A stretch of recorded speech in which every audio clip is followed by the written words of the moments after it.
అండి నాసా మనల్ని మోసం చేసిందా అనిపిస్తుంది నాకైతే. ఎందుకంటే మీరు అపోలో 11 ఎప్పుడో వెళ్ళిపోయింది. 1969లోనే వాళ్ళు మూన్ మీద ల్యాండ్ అవ్వడం చూసాం. నీల్ ఆర్మ్‌స్ట్రాంగ్ గారు ఎవరైతే మనం పుస్తకాలు చదువుకున్నాం కదా చిన్నప్పుడు. మొట్టమొదటిసారి అడుగు పెట్టింది చంద్రుడి పైన. చదువుకున్నాం 1969. ఇది ఎప్పుడు నడుస్తుంది? 2025 నడుస్తుంది మనకైతే. ఇప్పటివరకు వాళ్ళైతే సెకండ్ లాంచ్ చేయలేదు.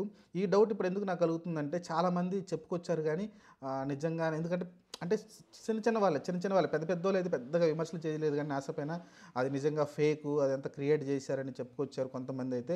కానీ పెద్ద పెద్దవాళ్ళు దీన్ని ఖండించలేదు, ఎప్పుడు కూడా చెప్పట్లేదు. నా డౌట్ ఏంటంటే ఇప్పుడు క్లియర్గా నాకు అర్థమవుతుందంటే అది ఖచ్చితంగా ఫేకే అనిపిస్తుంది. అపోలో 11 ఏదైతే చంద్రుడిపైన ల్యాండ్ చేశారో నాసా వాళ్ళు అది పెద్ద బోగస్ లేకుంటే ఫేక్ అయితే నాకు అనిపిస్తూ ఉంది. అది అన్ని ఛానళ్ళకి తెలిసి కూడా వాళ్ళైతే అమెరికాకు భయపడి లేకుంటే వేరు వేరు కారణాల వల్ల వాళ్ళైతే దాచిపెట్టారనిపిస్తుంది క్లియర్గా. ఎందుకంటే సునీత విలియమ్స్ రీసెంట్గా విచ్ ముల్మోర్ ఎవరైతే ఆ, మన స్పేస్ స్టేషన్కి వెళ్ళారు కదా, ఇంటర్నేషనల్ స్పేస్ స్టేషన్కి. అక్కడికి వెళ్ళిన తర్వాత వాళ్ళు రిటర్న్ తీసుకురావడానికి అక్కడ ఏదో బోయింగ్ ఏదో ఆ, కొంచెం లోపం ఉంది, దానిలో వస్తే ప్రమాదం జరుగుతుందని ఛాన్స్ తీసుకోకుండా దాని తర్వాత 9 నెలల పాటు పైన ఉంచారండి. 8 రోజుల కోసం ఆమె పైకి వెళ్తే 8 రోజుల తర్వాత 9వ రోజు ఆమె రిటర్న్ అవ్వాల్సింది. రిటర్న్ కాకుండా 9 నెలల పాటు ఆమె పైన ఉంచారు. ఎక్కడో మన భూమి దగ్గర ఉన్న గ్రావిటీలో తిరుగుతున్న స్పేస్ స్టేషన్లో నుంచి సునీత విలియమ్స్ని ఇంకొక పర్సన్ విచ్ మిల్మోర్ని కిందకి తీసుకురావడానికి వీళ్ళకి 9 నెలలు టైం పట్టింది. అది కూడా నాసాకు సంబంధించింది అంటే నాసా రెగ్యులర్గా వాడే స్పేస్ స్టేషన్ కూడా కాదు అది. అంటే రాకెట్ కూడా కాదు. ఎక్కడో ఎలన్ మస్క్ అతను సొంతంగా డబ్బులు ఖర్చు పెట్టుకుని తన సొంతంగా ఏదో వేరే గ్రహాల మీద అడుగు పెట్టాలని చేయాలని ఏదో ప్రయత్నం చేస్తూ ఉన్నాడు. కొన్ని కోట్లు వేల కోట్లు ఖర్చు పెట్టి అతని సహాయం తీసుకుని ఆమెనైతే తీసుకురావడం చూసాం. ఇది నాకు తెలిసి ఖచ్చితంగా బోగస్ అనిపిస్తుంది. ఈ విషయం నేను చెప్పిన తర్వాత మీకు కూడా అర్థమై ఉంటుంది అనుకుంటాను.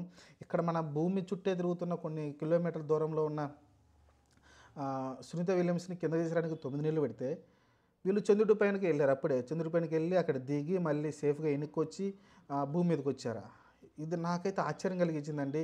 ఇక్కడున్న స్పేస్ స్టేషన్ నుంచి ఒక ఆస్ట్రోనాట్ని కిందకి తీసుకురావడానికి నానా తిప్పలు పడ్డారు. 9 నెలల పాటు ఆమె అక్కడే ఉంచారు. ఆమె గర్భవతి అయినప్పటికీ అక్కడే ఉంచారు. విచ్ మిల్మోర్ వాళ్ళిద్దరిని కూడా సేఫ్గా తీసుకురాలేక 9 నెలలు కష్టపడ్డారు. అది సరిగాలేదు, ఇది సరిగాలేదు, ఏది సరి చేయడం కూడా చేత కాలేదు. అలాంటి టైంలో 1969లోనే ఇంత టెక్నాలజీ రాలేదు. చాలా ఇంకా అప్పటికి ఇంత నావిగేషన్ అంటే మనం కమ్యూనికేషన్ చేయడం కూడా ఎంత కష్టంగా ఉన్న సిచ్యువేషన్లో వీళ్ళు మూన్ మీద ల్యాండ్ అయ్యారంటే నాకైతే అస్సలు నమ్మబుద్ధి కావట్లేదండి. దీనిపైన మీరైతే ఖచ్చితంగా కామెంట్ చేయండి. ఎందుకంటే ఈ సంఘటన చూసినాక నాకైతే చాలా డౌట్లు వచ్చింది. మొన్నటిదాకా ఏంటంటే సర్లే నాసా మీద ఎదుగుతుంది కాబట్టి దాని మీద విమర్శలు చేశారనుకున్నాను కానీ సునీత విలియమ్స్ విషయం చూసిన తర్వాత నాకు అర్థమైంది అది ఖచ్చితంగా బోగస్ ఫేక్ అనేది క్లియర్గా అర్థమవుతుంది. మన పాఠ్య పుస్తకాలను చాలా తొలగించేయాలి దాన్ని.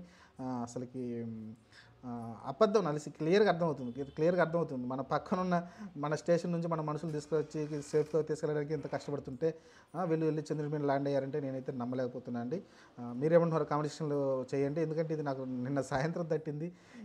ఈ సునీత విలియమ్స్కి ఎంత కష్టపడ్డారు అసలుకి మూన్ మీద ల్యాండ్ అయ్యి నీల్ ఆర్మ్‌స్ట్రాంగ్ మళ్ళీ వెనక్కి ఎలా వచ్చాడో అర్థం కాలేదు నాకైతే. మరి దీనిపైన నేనేదైతే డౌట్ రైజ్ చేశానో మీకు నిజమనిపిస్తే కామెంట్ చేయండి. తప్పు అనిపిస్తే మీరు కరెక్ట్ కాదని అయితే కామెంట్ చేయండి.